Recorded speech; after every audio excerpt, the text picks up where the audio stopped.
Poštovani gledaoci, dobrodošli u emisiju Naše selo u kojoj ćete gledati osnivanje novih i obnova starih zemljoradničkih zadruga, jedan od državnih prioriteta. Posjetili smo poljoprivredna domaćinstva u Moravcima i Opovu. Na Beogradskom sajmu uspešno organizovana smotra hortikulture. Mladi proizvođači se predstavili u okviru svojih mogućnosti i ambicija.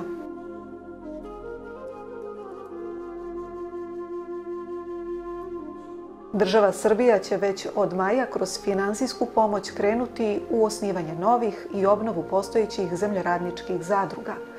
Sredstva za podstice iznosit će od 50.000 do 100.000 evra. Sveobuhvatnu aktivnost na objedinjavanju koordinirat će Zadružni savez Srbije uz nadležne državne institucije i Srpsku akademiju nauka i umetnosti. Što se tiče nekog stanja, opšteg stanja u zadrugarstvu, mi smo u nekom periodu, ajde da kažemo, izgubili taj medijski rat, što nam jako znači. Zahvaljujemo se što ste tu, da nekako povratimo ugled i čast zadrugarstva, jer su zadruge predstavljene nekim ostacima prošlog sistema, da su to prevaziđene organizacije, međutim mi idemo ka Evropskoj uniji, tamo nije takav slučaj, svi poljoprivrednici su udruženi preko zadruga ili kako oni zovu to, kooperativa. Mi imamo veliku istoriju, mnogo bi vremena trebalo da pričamo o tome, znači preko 170 godina zadrugarstva na području Vojvodine, čak ima podatak da je to bila treća zadruga u Evropi. U centralnom delu 123 godine imamo zadrugu koja nikad nije menjala svoj subjektivitet, uvek je bila zadruga, tako da se ne vraćamo puno istoriju, trebali puno vremena, ali ko ima istoriju ima i sadašnjost i budućnost. Od novina dobili smo 2015. novi zakon o zadrugama, dugo očekivani, stupio je na snagu na Božić, a to ja nekako volim da povežem na Božić 2016. Ove mere kreću u Vaskršnoj nedelji, tako da ima neke simbolike. Zakon o zadrugama je značajan, to nam je jedna kičma odakle možemo dalje da se granamo i tu u tom zakonu ima član 12 gde država može da postiče razvoj zadrugarstva, lokalna samouprava može da postiče razvoj zadrugarstva putem fondova, fondacija na bilo koji način, znači imaju zakonsko utemeljenje. Jedna od prvih specifičnih mera to je Ministarstvo bez portfelja za regionalni razvoj. Tu smo uočili što se tiče samog Zadružnog saveza Srbije da nije sve tako crno, jedna dobitna tim ili dobitna kombinacija koja je donosila rezultate, to su zadrugari, poljoprivrednici, lokalna samouprava i Zadružni savez Srbije. Imamo ogromnih pomaka na terenu zato što lokalne samouprave znaju prednosti i mane svog terena, odgovorne su na neki način za kreiranje agrarne politike, tako da je tu već na neki način urađena reonizacija i ljudskog potencijala i poljoprivrednog, tako da to su dobri pomaci. Što se tiče ukupno zemljoradničkih zadruga, prošlu godinu smo iskoristili da se usklade zadruge sa novim zakonom o zadrugama i Zadružni savez i preko 1000 zadruga se uskladilo. Osnovano je preko 50 novih zadruga u skladu sa novim zakonom, znači na nivou smo nekog trogodišnjeg proseka. 68 milijardi ukupnog prihoda su zadruge zemljoradničke, samo govorimo o njima, jer su one najbrojnije, preko 90%. Ostvarile 5000 zaposlenih, 34.500 ima zadrugara, osnivača zadruge i preko 100.000 kooperanata. Znači to je jedna armija ljudi, jedan veliki sistem koji samo ga treba još malo ubrzati i pokrenuti, a mediji su značajni da prezentujemo zadrugarstvo, da imamo istoriju, sadašnjost i budućnost i da Evropa prepoznaje zadruge.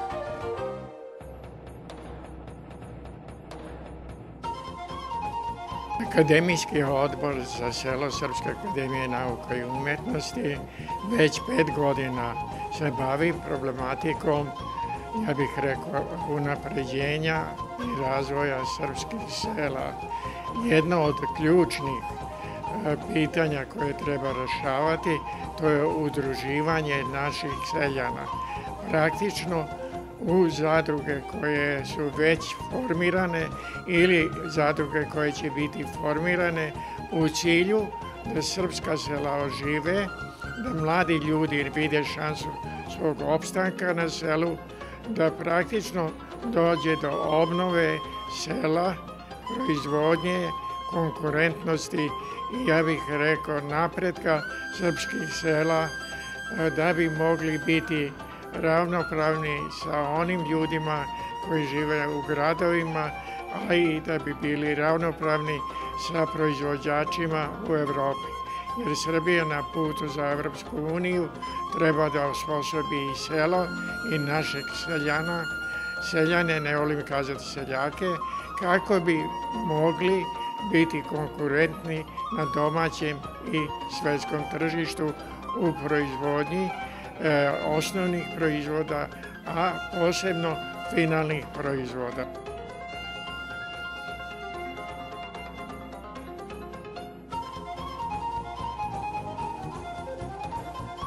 Država Srbija se opredelila da se u većoj meri okrene selu i da se kroz podsticajne mere unapredi poljoprivredna proizvodnja. Na takav način trebalo bi da se zaposli veći broj radno sposobnog stanovništva i uvećanom proizvodnjom hrane obezbedi stabilnost u ekonomiji zemlje, a sa dodatnim količinama krene u ostvarenje i izvoznih ambicija.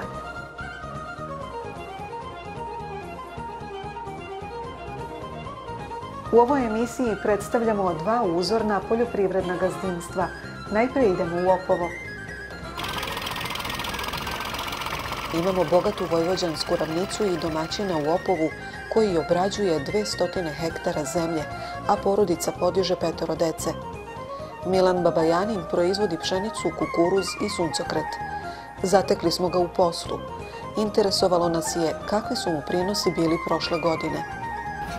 Pa prinosi su bili tu do 4 tone po jutru. Pšenica je bila tu 4 tone po jutru, suncokret nam je bio između 2200 i 2400 kg po jutru i kukuruz je išao od 6,5 tona do 8,5 tona po jutru. Minulog leta vremenski uslovi nisu bili naklonjeni svim žitnim vrstama, ali...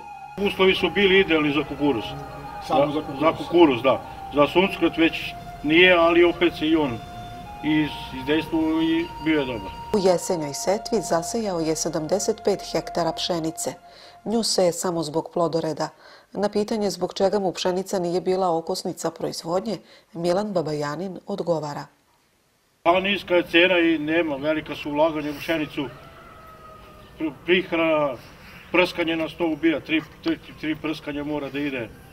Nisu baš, a cena je ubitačna.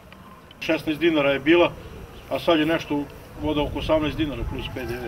Pa od sorti pšenice sejemo Siergentu, KVS i LG. To su te što se kod nas malte ne pokazale najbolje. Protekle godine kukuruz je bio unosniji i opravdao ulaganja, i to zahvaljujući dobrom rodu, a ne ceni. I to da nije rodilo kako je rodilo, da je koja je cena, ni tu ne bi bilo. Milan Babajanin zakupljuje zemljište. Cena zakupa je vrlo visoka, ali jedino radeći na veliko može očekivati dobit. Cena se kreće od 300 do 400 € po hektaru.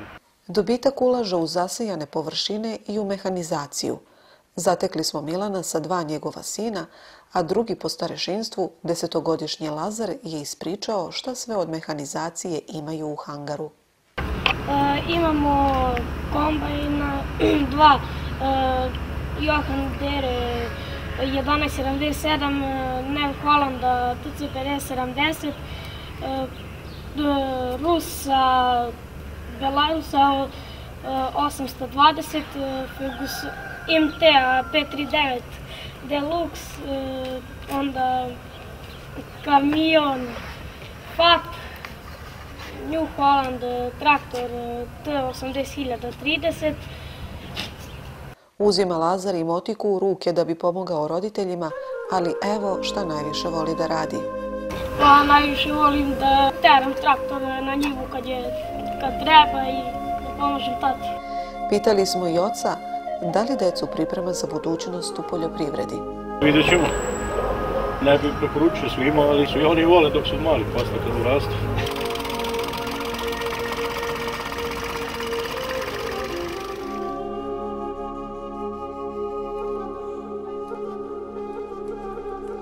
U Šumadiji se na znatno manjim površinama postiže solidna proizvodnja. Vodimo vas u domaćinstvo Tome Milovanovića u Moravce kod Ljiga.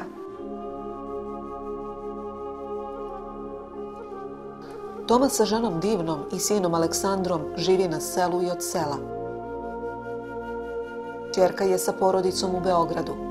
Njih 3 imaju farmu krava frizijskog Holštajna i plantažu jagoda. Njihovi su koreni ovde. stočarstvo i ratarstvo je višegeneracijski posao. To je tradicionalno, nama je to tradicija i sad, kažem, jednostavno to je nama ušlo u krv. Toma Milovanović se opredelio za frizijski Holštajn jer daje više mleka. Laktacija traje 300 dana, a od 12 krava polovina je na muži. Pitali smo Tomu koliko je posao isplativ. Negde sad trenutna cena je negde sa premijom, s obzirom na količinu koju imamo i premiju, negde preko 40-42 dinara je cena mleka. Sa tom cenom može da ostane neki profit? A sad, profit, ako se smanje troškovi na minimum, onda ostane nešto, a ako se ne smanje troškovi, taman se pokriva. U tome poslovanje naše, u tome poenta da se smanje troškovi na minimum. Sad, gde može, uglavnom mi hranu proizvodimo, svu hranu, od kukuruza, silaže, senaže, sena. Sad, nešto se koncentrovane hrane se dokupljuje, ali, kažem, preliva se s jednog na drugo, ostane nešto. Problem je u prodaji muških teladi. Zato je sada odlučio da ukrsti frizijski Holštajn sa simentalcem kako bi se postigla bolja genetika. Pokušavamo, jer je malo teži plasman tih muških crno-belih telića, jer mi prodajemo teliće otprilike u uzrastu od 7 dana posle telenja, te muške. I onda malo teže ide ta prodaja. Sad, mi smo odlučili da probamo sa tim simentalskim da malo poboljšamo tu genetiku i da probamo da li će nešto da se poboljša sa tim jer kaže imamo problem prodaja tih muških telića. Ženska ostavljamo za remont, sva ženske teliće ostavljamo za remont. Iako je stočarstvo osnovna delatnost kojom izdržava domaćinstvo, porodica se opredelila i za uzgoj jagoda. Ovo je druga godina rada nakon prve vrlo uspešne. Na površini od 30 ari bilo je 6 tona roda. Iskustva su pozitivna, s obzirom da je to novo, da smo skoro počeli sa tim da radimo. Kažem, izuzetno smo zadovoljni do sada. Međutim, to je proizvodnja na otvorenom i kažem, sve zavisi za ovu godinu, sve zavisi od vremena, od Boga. Puno posla oko jagoda ima. Čini ga izbor dobrih sadnica, razređivanje, skidanje starog lišća, đubrenje, oplemenjivanje, a porodica je sprovela i sistem navodnjavanja kap po kap. To je italijanska kvine lisa. Slatka je, dosta slatka i krupna. Izuzetno krupna. Kažem, minimum između 30 i 50 grama je veličina jedne jagode. Kako na mladima svet ostaje, otac sinu prepušta voćstvo i u jagodnjaku i u štali. Na prvom mestu, što se tiče jagoda, dobra sorta, kvalitetne sadnice i očekuješ dobar prinos. A što se tiče mlečne proizvodnje, isključivo dobra genetika i ishrana. Njih je 3 na imanju, a imaju puno posla. U sezoni ne mogu sve da postignu sami. U sezoni ne može. Iz domaćinstva, članovi domaćinstva ne mogu sami da stignu. Pa u jagodama imamo radnike koji rade. Pa ova proizvodnja ratarska i to isključivo mi iz kuće. Štede na opremi, samostalno održavajući mehanizaciju. Održavanje mehanizacije u suštini ja i otac sami to održavamo. Razumemo se prilično oko toga. Sad kupovina novog baš i prilično je skupa, tako da za sad radimo sa ovim što imamo.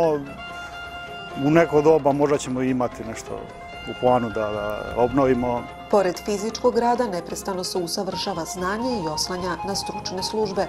Kada je plantaža u pitanju, već u prvoj godini jagode su bile izuzetnog kvaliteta, tako da je, pored domaćeg, deo otpreman i na rusko tržište. Pitamo Aleksandra kakav je njegov radni dan. Pa, moje obaveze, ustajanje u 7, pola 8. Pa, delatnost mi je pretežno jagode Bavimo se i ratarskom proizvodnjom, kukuruz, pšenica, soja. Imamo krave, napravljen je taj sistem zaokruženosti proizvodnje, tako da radni dan je...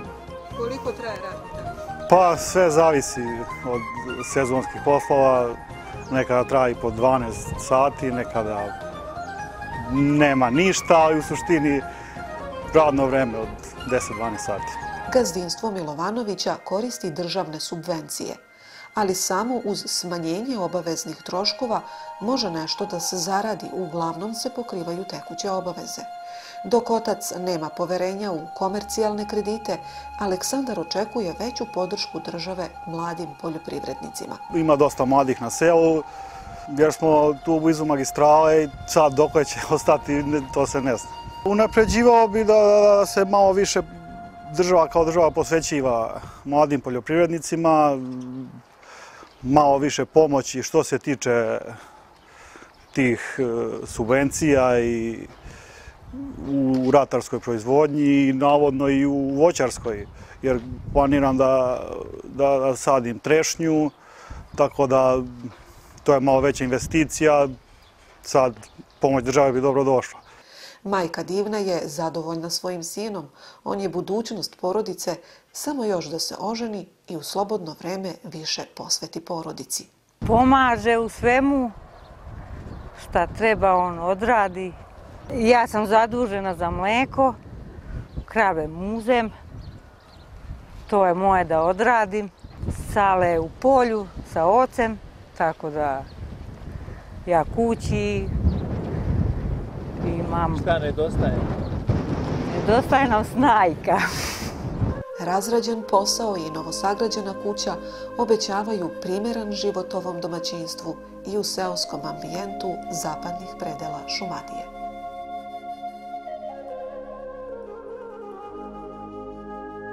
U žiži interesovanja u poljoprivredi Srbije je predstojeći sajam u Novom Sadu koji se održava od 13. do 19. maja. Kao prethodnica je ovogodišnja smotra hortikulture na Beogradskom sajmu.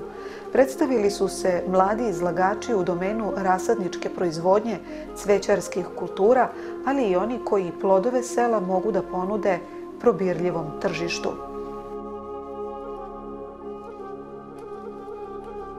Udruženje pčelara Pčela iz Grocke prikazalo je široki asortiman pčelinjih proizvoda i dobilo priznanje za prvi sajamski nastup.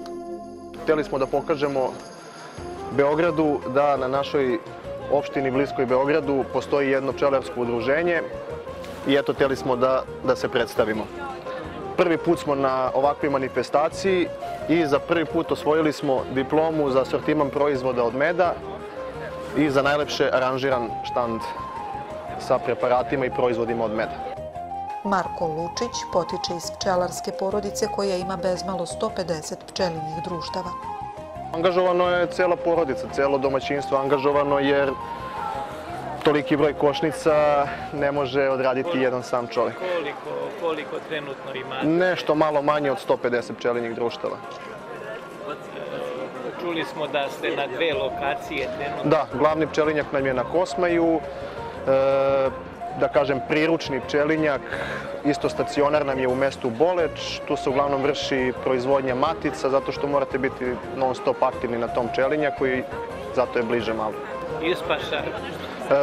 Pčele selimo na suncokret, Vojvodina, tako da ovih godina je to bilo dobro, čak i prošla godina imala solidnu pašu što se tiče suncokreta. Kao i svaka delatnost koja zavisi od vremenskih uslova, tako i u pčelarstvu, pored truda, ulaže se i nada da će godina biti povoljna. Što se tiče pčelarstva, godina je izuzetno povoljno počela. Sad, kako će biti dalje, vidjet ćemo, zavisi najviše od vremenskih prilika i to je to. Prošla godina je ostavila svoj učinak na početku ove. Mnogo pčelara je ostalo bez svojih društava, bez košnica, tako da vidjet ćemo šta će biti do kraja. Koliko je moguća revitalizacija i šta će se učiniti u pčelinjaku da se obnove društva? Pa to je sad individualna stvar. Onaj kome nisu nastradala pčelinja društva, ove godine mislim da će imati povoljne prilike za pašu. Kome su društva nastradala, nažalost ove godine će morati da nabavlja nove rojeve i da svoje pčelinjake oporavlja. Kako izgleda ovo proleće, prehrana, koliko su pčele krenule? Pčele izuzetno dobro napreduju za sada. Kažem, pašne prilike do sada, početak godine, sve ide nekim svojim tokom, tako da za sad sve bi trebalo biti dobro. Zaštita pčela? Isto tako, ko nije tretirao na vreme svoje pčele zbog varoje, i to je ostavilo danak na ovako lošu prethodnu godinu. Kakva je poruka tebe kao mladog pčelara? Budite uporni i istrajni, to je jedino kako ćete uspeti. Kako se tebi sviđa, koliko ti uspevaš? Pa za sada prilično dobro. 2 legla su spuštena prekiče. U sredinu. Ova ide napolje, rumeni ko jabuka za naredne rojeve koje se budu pravili. Na mjesto njih ćemo spustiti ova 2 zatvorena legla koja smo uzeli iz gornjeg nastavka.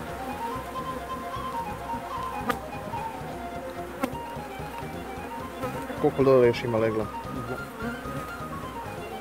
Izvuci.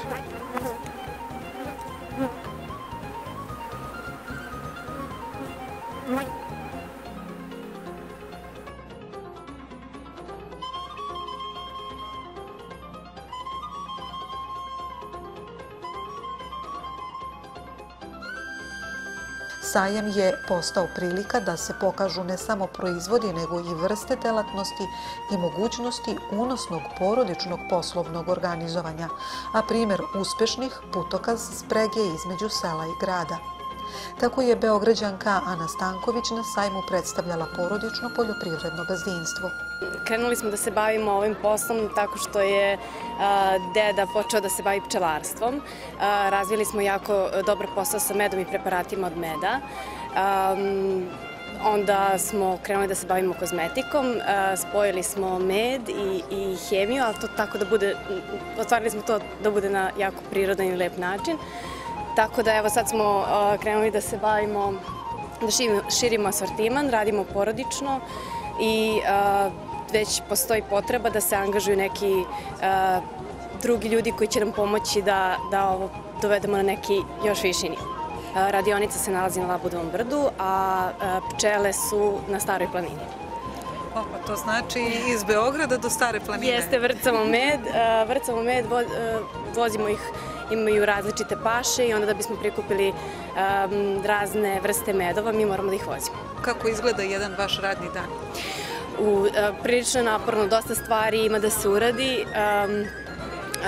Pokrivamo različite segmente poslovanja, tako da jedan radni dan je prilično naporan, ali na kraju dana tek vidimo koliko se isplati, ne samo finansijski, već i kao zajednica jako dobro funkcionišemo, tako da je to onako jedna jako lep porodičan biznis.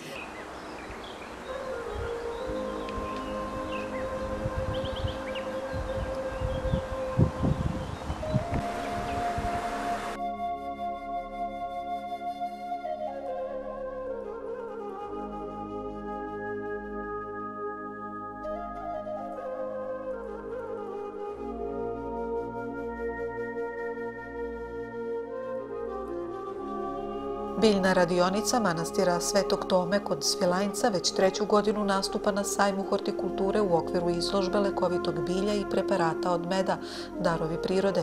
To je manufaktura ograničene serije tradicionalnih lekovitih, hranjivih i kozmetičkih proizvoda. Sestre se bave proizvodnjom, ručna proizvodnja, ograničena serija proizvoda i svega, pošto svi proizvodi imaju rok trajanja 6 mjeseci jer su na biljnoj bazi.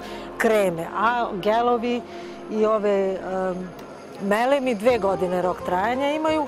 Inače prave se tinkture, prave se razni sokovi koji su kao eliksiri. Pravimo i domaću rakiju anis, to je znači brend manastira. Brend manastira isto sirup od lavande.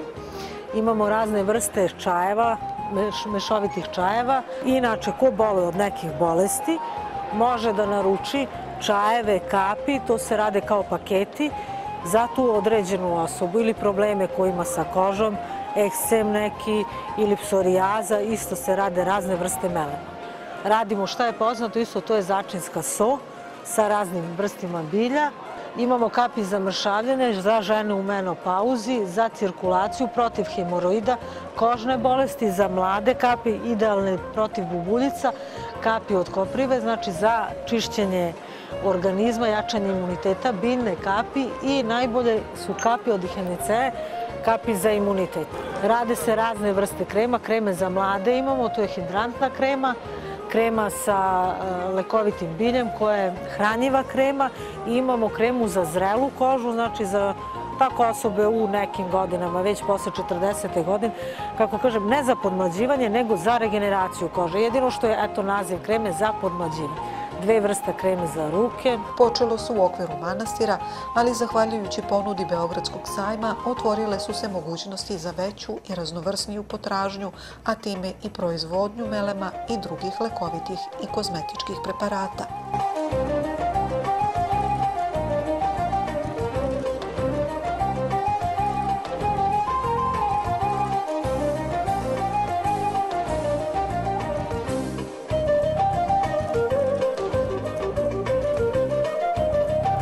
Poštovani gledaoci, bilo je ovo sve što smo vam pripremili u emisiji Naše selo. Gledajte nas ponovo za 7 dana.